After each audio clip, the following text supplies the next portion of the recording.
for me to explain.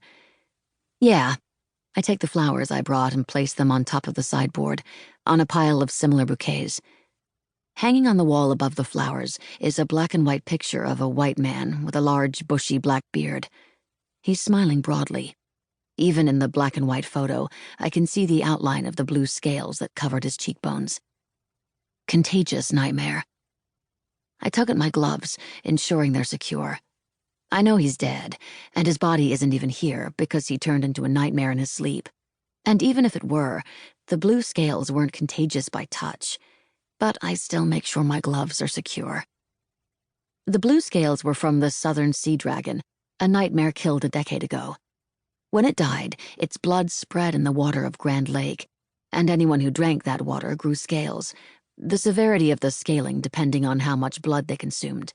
Given that most of the southern part of the country got its water from that lake, a lot of people have scales. There, Mrs. Sandon says. You've put the flowers down. Now get out.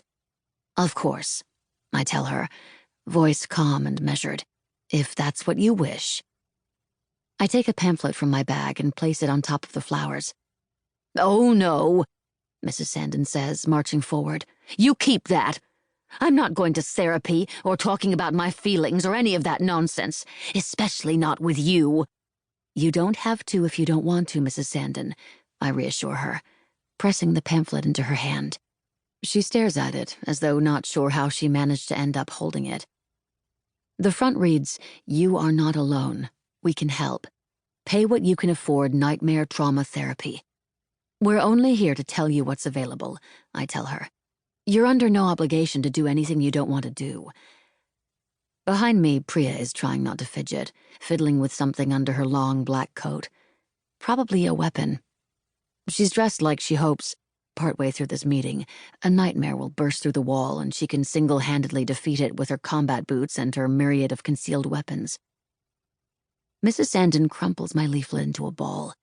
I'm sure your little cult would like that. Me going in so you can brainwash me into believing my husband's death was a good thing.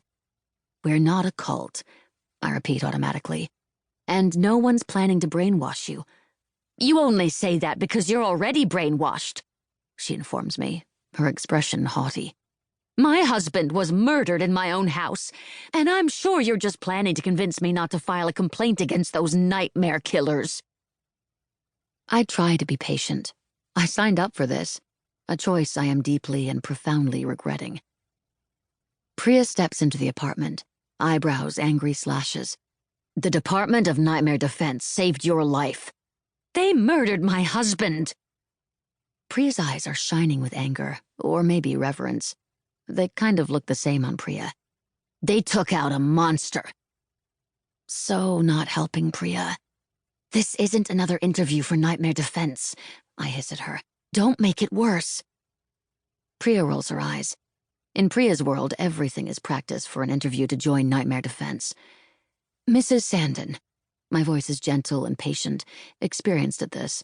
I'm so sorry for your loss. I know exactly how it feels to lose someone you love to a nightmare. I didn't lose him to a nightmare. I lost him to those murderers. No, I repeat gently. Your husband was dead the moment he turned into a giant cockroach in his sleep. No, he wasn't. Mrs. Sandon is waving her arm in anger. He was still my husband. We just couldn't communicate anymore because I don't speak giant cockroach. I stare at her, incredulous. Look, I, of all people, understand how desperately you can wish for the person you love back after the nightmare changed them into something monstrous. I do. I wish every day that I had my sister back. But the difference is, I know that she wasn't my sister anymore once she became a nightmare. Ma'am, I tell her, your husband was trying to eat you. A misunderstanding, she insists, still waving the only arm she has left.